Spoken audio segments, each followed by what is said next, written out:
কালকে গিয়েছিলাম পুরীর রথ দেখতে আর জগন্নাথ দেবের দর্শন করতে, সেটাই তোমাদের সঙ্গে এই ভিডিওতে শেয়ার করব। হে এভরিওয়ান, আমি রুবি, আমার নতুন আর একটা ব্লগে তোমাদের সবাইকে জানাই ওয়েলকাম। পুরীর এত কাছে থাকা সত্ত্বেও রথের দিন যেতে পারি না পুরীতে রথ দেখতে, এই আফসোসটা আমার সারা জীবন থেকে যাবে। যেহেতু কিছু বছর আগেই আমার ডানাতে একটা অ্যাক্সিডেন্টে ফ্র্যাকচারে হয়েছিল, সেখানেই একটা প্লেট বসানো আছে যেটা এখনো বের করা হয়নি। আর তাই জন্যেই আমি ভিড়টাকে একটু এড়িয়ে চলি, আর আমি যাইও না কোনো ভিড়ের মধ্যে। আর তাই জন্যেই রথেও যাওয়া হয় না, যেহেতু খুব ভিড় হয়। রথের দিন যেতে পারছি না তো কি হয়েছে, রথের মধ্যে একদিন যাই। আগের বছরও গিয়েছিলাম আর এবছরও যাচ্ছি জগন্নাথ দেবের দর্শন করতে। আমরা ভেবেছিলাম রবিবার দিনটাই যাব, কিন্তু তারপর ভাবলাম রবিবারটা না প্রচন্ড ভিড় থাকবে, তাই রবিবারে না গিয়ে আমরা মঙ্গলবারটাই ঠিক করেছি। সকালে উঠে রান্না করে খেয়ে দুজনে মিলে রেডি হয়ে পড়েছি।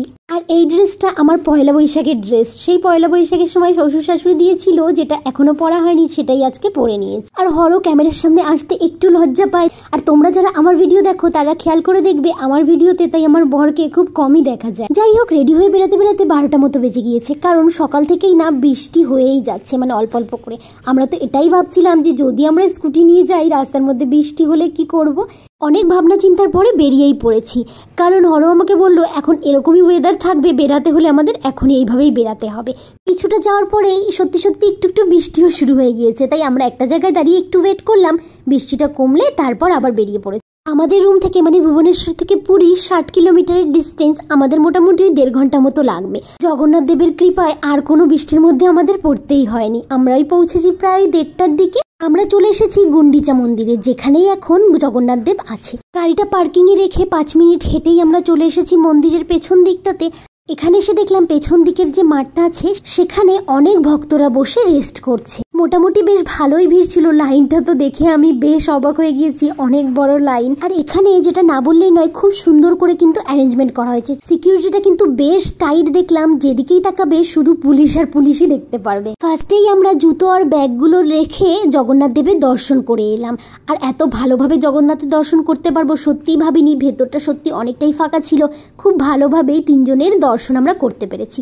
তারপর জুতো আর ব্যাগ নিয়ে যেখানে রথ ছিল সেখানেই আমরা এসেছি একটু রথের ছবি আর ভিডিও নিতে। আর এই জগন্নাথ দেবের দর্শন করে মনটা কিন্তু সত্যি আলাদাই এক শান্তি পাওয়া যায়। যতবারই আসি ততবারই না ভালো লাগে। তোমরা কি কখনো পুরীতে এসেছো, আর আসলে কতবার এসেছো সেটা আমাকে কমেন্টে অবশ্যই জানিও। ওই যে আর এই রথগুলোর মধ্যেই ওই যে সাদা যে মন্দিরটা দেখা যাচ্ছে সেটাই কিন্তু গুন্ডিচা মায়ের মন্দির। এখানেই জগন্নাথ দেব এখন 7 দিন থাকবেন, উল্টো রথ অবধি। তোমরা যারা ভাবছো যে রথে পুরী আসবে অথচ ভিড়ের জন্য আসতে পারছো না, আমি তো বলবো রথের দিনটা বাদ দিয়ে তারপরে যে কোনো দিন কিন্তু তোমরা আসতেই পারো। একদম খুব ভালোভাবে জগন্নাথ দেবের দর্শন করতে পারবে। আমরা তো ভেবেছিলাম ওখান থেকে একটু সমুদ্রের কাছে যাব, যেহেতু পুরী এসেছি আর সমুদ্র দর্শন করবো না সেটা তো হতেই পারে না। কিন্তু হঠাৎ করে দেখলাম কি মেঘ যে করে এসেছে, আর ওয়েদার ফোরকাস্টেও দেখলাম যে একটু পর থেকেই খুব বৃষ্টি হবে। এবার আমরা যদি এখনই না বেরাই তাহলে কিন্তু আর পৌঁছাতেও পারবো না, বৃষ্টির মধ্যেই পড়তে হবে। আর যেহেতু কালকে হরকে আবার অফিসে যেতে হবে, তাই আমরা আজকে থাকতেও পারবো না এখানে, তাই জন্যই আমাদের বেরিয়েই পড়তে হবে। যদিও মনটা একটু খারাপ লাগছিল, সমুদ্রের কাছে যেতে পারবো না, সমুদ্র তো আর চলে যাচ্ছে না, পরে না হয় আরেকদিন আসা যাবে। দেখো আকাশটা দেখেই বুঝতে পারবে যে কতটা মেঘ করে আছে। তাড়াহুড়ো করেই বেরিয়ে পড়েছি, এমনকি আমরা কিছু না খেয়েই বেরিয়ে পড়েছি। যাই হোক, কিছুটা আসার পরে সেই বৃষ্টির মধ্যেই পড়তে হলো। একটু দাঁড়িয়ে ওয়েট করছিলাম, বেশ কিছুক্ষণ ওয়েট করছিলাম, বৃষ্টিটা তো কমার নামই নিচ্ছে না। লাস্টে আমরা ওইভাবে ভিজে ভিজেই বাড়িতে চলে এলাম। ভিডিওটা কেমন লাগলো অবশ্যই জানিও। দেখা হবে নেক্সট আর একটা ব্লগে। ভালো থেকো, সুস্থ